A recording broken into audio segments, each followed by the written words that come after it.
Assalamualaikum warahmatullahi wabarakatuh. Alhamdulillah Bismillahirrahmanirrahim. Muhammadin sallallahu alaihi wasallam.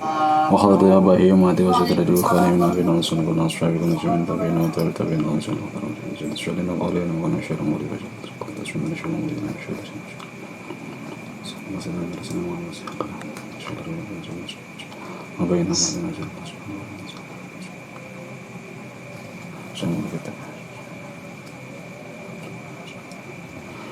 Walidna wa auladna wa dratna halwatina wa mutatina. Al-Fatihah. A'udzu billahi minasyaitonir rajim. Bismillahirrahmanirrahim. Alhamdulillahirabbil alamin. Arrahmanirrahim. Maliki yaumiddin. Iyyaka na'budu wa iyyaka nasta'in. Shiratal mustaqim. Shiratal ladzina an'amta 'alaihim ghairil maghdubi 'alaihim waladdallin. Bismillahirrahmanirrahim. Waqala asy-Syarqawi fi hasyiyati tahrir wa qad yajibu kama idza ta'ayyana an-nikahu tariqan lidaf'in zina aw talaqa man laha haqqun fil qasmi wa qad yakunu khilaful aula ya.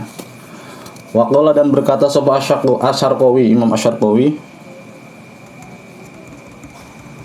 kalau nggak salah ya, Imam Asy-Syarqawi itu juga mantan Grand Syekh Al-Azhar kalau nggak salah sih ya. Setelah atau sebelumnya Imam Al-Bajuri. Waqad yajibu dan terkadang wajib apa nikah kama idza ta'ayyana sebagaimana ketika menjadi tertentu atau menjadi harus apa an-nikahu nikah tariqan ing sebuah jalan, sebuah cara lidaf'id zina untuk menolak zina. Terkadang nikah itu menjadi wajib kalau memang nikah adalah cara satu-satunya untuk seseorang itu tidak berbuat zina. Daripada berbuat zina, daripada jajan di jalanan, itu yang mending nikah. Au talaqu man laha haqqun fil qasmi, au talaqu atau mentalak menceraikan sapa wong man ing orang laha, orangnya itu perempuan, menceraikan perempuan laha kang ikut tetap kedua man hakun utawi hak fil qasmi ing dalam menggilir.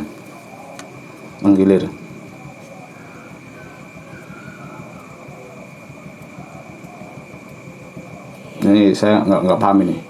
Autolaqu man la haqqun fil qasmi ini gambarannya seperti apa? Masih belum paham. Waqad yakunu dan terkadang ada apa nikah iku khilaful aula. Jadi dalam ada istilah khilaful aula itu mendekati makruh. Jadi kalau makruh kan meninggalkan kesunahan dengan cara sengaja, kemudian makruh. Atau khilaful aula ini ada yang mengatakan ya tidak melakukan kesunahan tapi juga nggak ada yang mengecamnya gitu. Jadi khilaful aula. Dalam kesunahan sendiri itu juga masih ada pendapat-pendapat yang mengatakan itu sunnah itu enggak, itu sunnah itu enggak. Jadi kalau meninggalkan itu khilaful aula.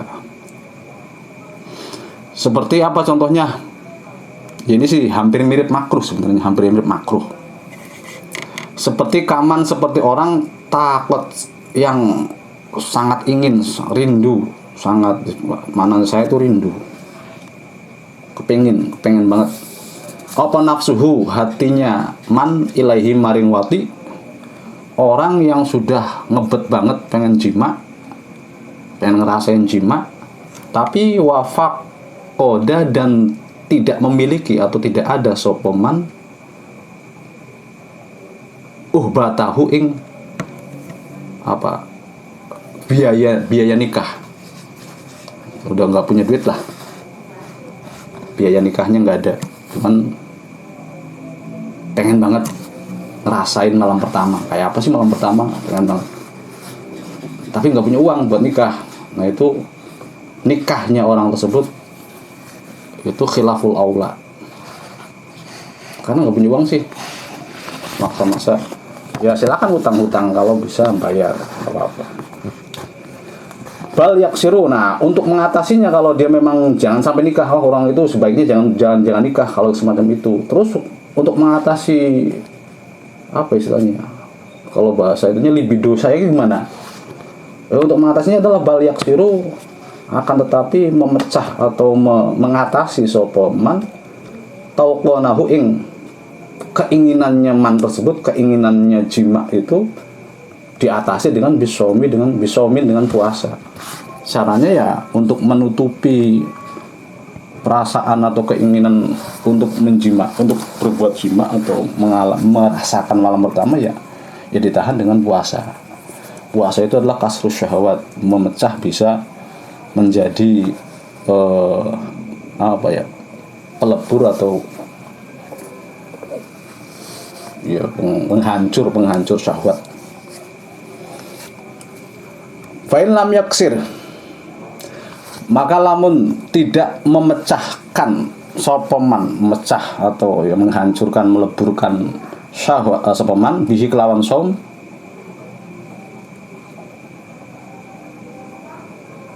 la yaksiruha bikafurin wa nahwihi. Ternyata dengan puasa misalnya dia tetap saja gelora atau perasaan pengen bersetubuh, pengen jima itu masih membara. Terus gimana? Layak siruha bikafurin. Maka jangan memecah, jangan menghancurkan atau melebur sopeman ing syahwat bikafurin dengan kapur. Apa kapur? Jadi ya udah, kalau memang syahwatnya masih besar, ya jangan sampai ambil jalan pintas, misalnya di amputasi atau di apa namanya itu, kalau dipotong itu bukan disunat. Nah, dikebiri, kayak para pengawalnya Cleopatra itu kan dikebiri semua. Orang-orang Mesir pengawal dikebiri semua. Atau kalau kalian pernah nonton film Game of Thrones itu kan pasukan Unsullied itu dikebiri semua. Terus kemudian budak. Jangan sampai begitu, jangan sampai menggunakan obat-obat untuk melemahkan syahwat lah makanya. Wanahwi atau sesamanya kafur, pokoknya jangan sampai menggunakan obat untuk melemahkan syahwatnya. Terus bagaimana? Bal yatajawwazu, akan tetapi menikahlah sopeman, akhirnya terpaksa menikah meskipun nggak punya biaya, tapi because sil'ifati, dengan niat atau bertujuan untuk menjaga harga diri atau ifah itu ya harga diri atau ya harga diri lah. Nah, enaknya bahasanya harga diri tuh. Jadi ini solusi bagi orang yang memang memiliki hasrat yang kuat atau ya nafsu birahi yang kuat tapi nggak punya uang, itu ya begitu ya. Kalau bisa tahap pertama jangan nikah, puasa aja dulu, barangkali syahwatnya hilang. Puasa syahwatnya masih ada, terus gimana dong? Ya udah, jangan sampai dimatikan syahwatnya, nanti takut benar-benar mati selamanya. Gimana coba? Nggak bisa ngaceng, nggak bisa, itu bahaya. Ya udah, nikahin meskipun nggak punya uang ya seadanya. Terus tapi niatnya adalah dengan untuk menjaga ifah, menjaga harga diri. Waqad yukrahu, dan terkadang makruh nikah tersebut. Apa nikah wajib khilaful aula, sekarang makruh. Kaman seperti orang lam tattaqi, yang tidak kepingin, nggak punya hasrat sama sekali, apa nafsuhu, keinginan hatinya man ilaihi maring jima atau maring wati. Jadi nggak punya bayangan sama sekali masalah, tidak punya orientasi sama sekali masalah jima, masalah wati. Nah, sudah begitu wa faqoda, dan tidak punya sopeman uhbatahu ing biaya nikah. Sudah nggak punya hasrat untuk mikirin orang apa masalah jima, masalah malam pertama, masalah bersetubuh, juga nggak punya uang juga. Awajadaha, atau punya atau mempunyai sopeman ing uhbah, punya duit, punya biaya, tapi wakana dan ada ikubihi kelawan man opo illatun penyakit, punya duit tapi dia punya penyakit seperti apa? Haromin seperti pikun, watakninin dan apa pelo itu ya itu impoten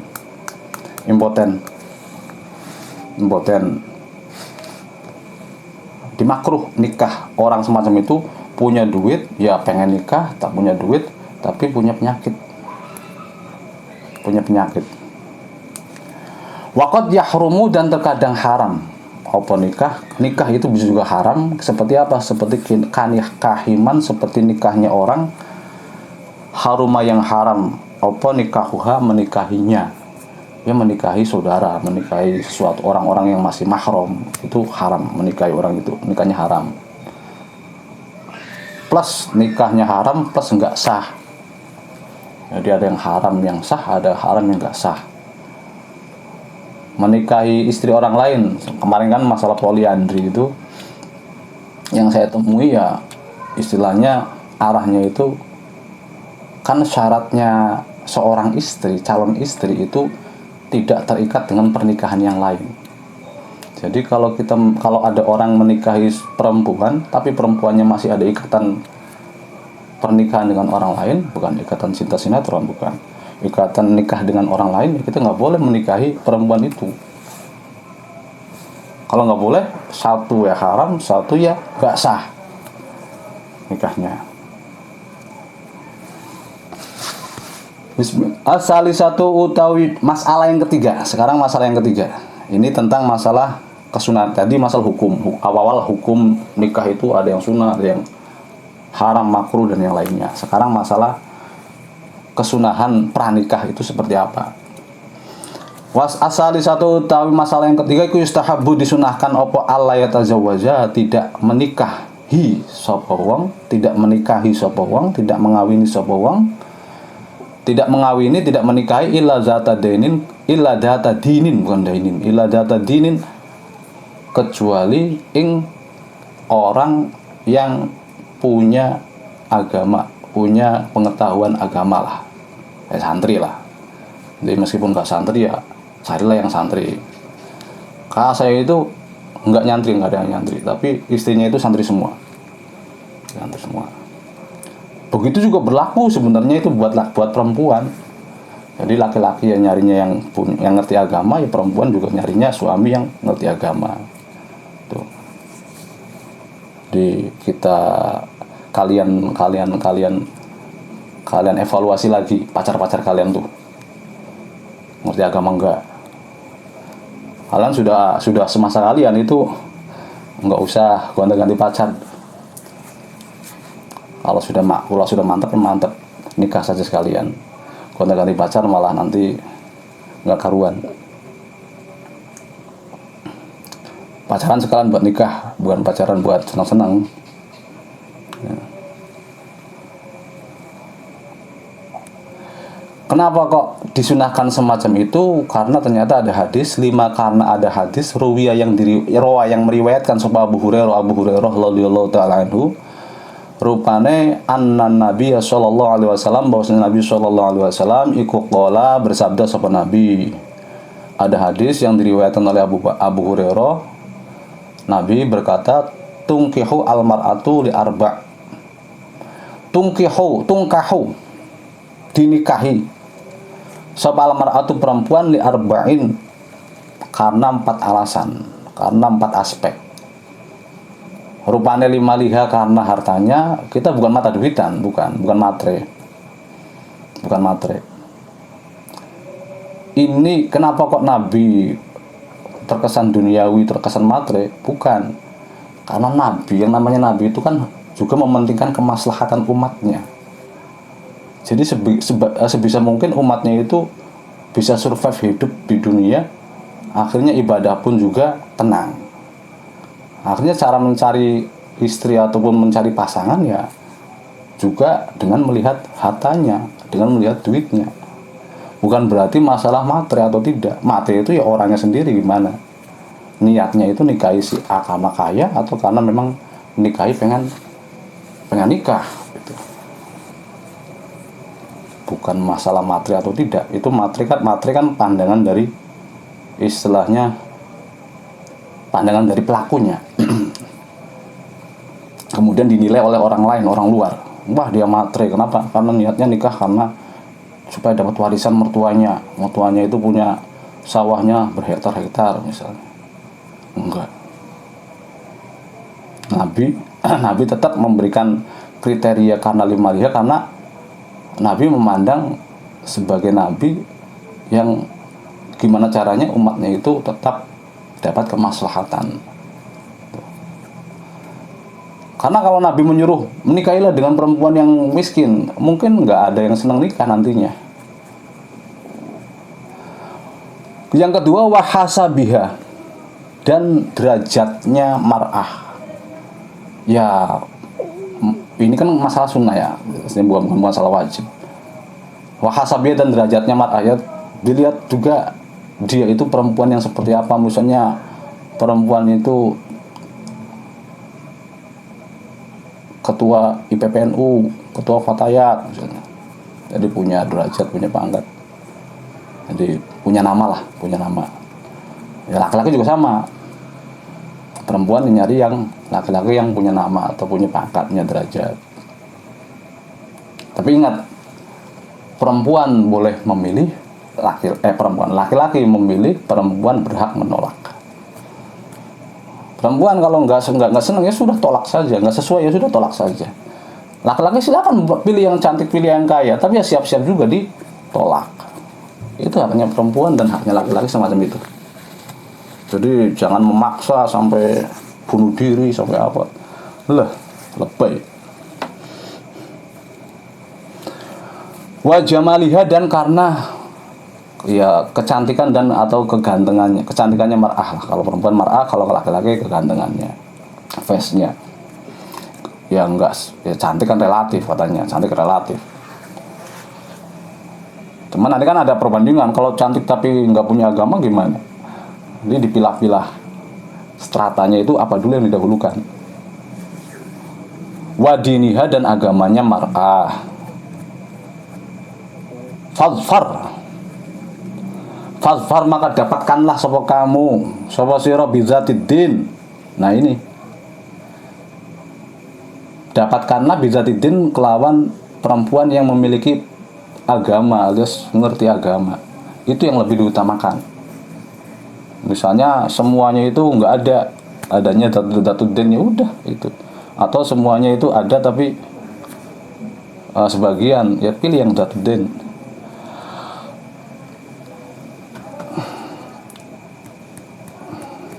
Tarobat, maka apa ya istilahnya, kalau kita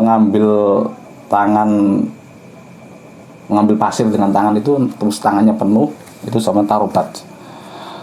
Maka apa, memenuhi atau terpenuhi apa yadaka, kedua tanganmu, alias kalau kamu sudah memiliki atau bisa mendapatkan istri yang ngerti agama, itu Nabi mengiaskannya seolah-olah kamu itu sudah mendapatkan banyak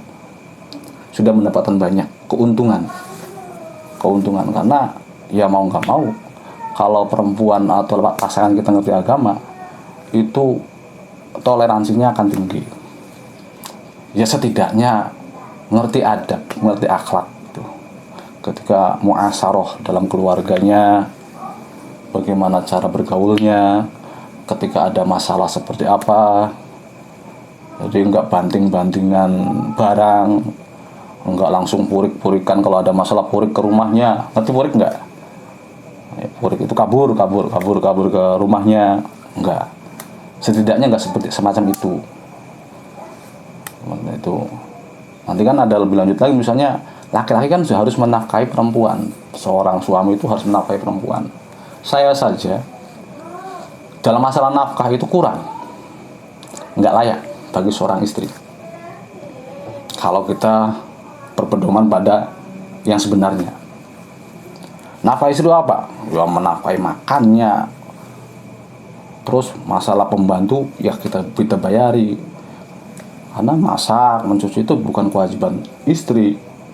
Terus kewajiban siapa? Kewajiban suami. Suami nggak bisa, bukan biar nggak bisa ya bayar pembantu nggak bisa. Akhirnya ya nyuruh istri akhirnya digaji oleh suami. Itu seharusnya begitu kalau mau. Tapi kan karena istri sayang, karena istri memiliki rasa toleransi, akhirnya ya gratis. Nah itu sebenarnya itu banyak hutang kepada, nanti kalau kalian nikah itu sebenarnya kalian banyak hutang pada istri. Nah istri pun sama, harus legowo. Jangan mentang-mentang masalah semacam masalah itu istri menang, akhirnya semena-mena. Ayo kamu bayar. Jangan. Ya karena tujuannya menikah itu kan ya biar langgeng, bukan perhitungan masalah duit, bukan perhitungan masalah materi. Jadi ikhlas-ikhlasan.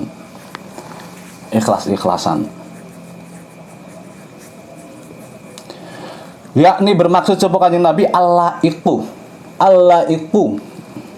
utawi yang patut bizidin kelawan orang yang memiliki agama atau orang yang beragama, wal muru'atu dan orang yang wal muru'ati bizidini wal muru'ati dan orang yang memiliki muru'ah iku ayakun ad-dinu matmahanadharihi.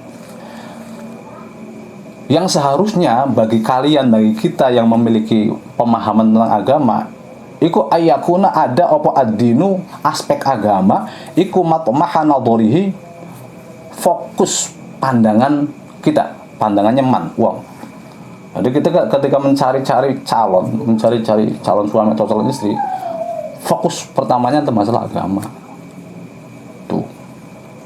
Seharusnya semacam itu alaik bagi kita bizidin fi kulli syai'in, dalam segala hal.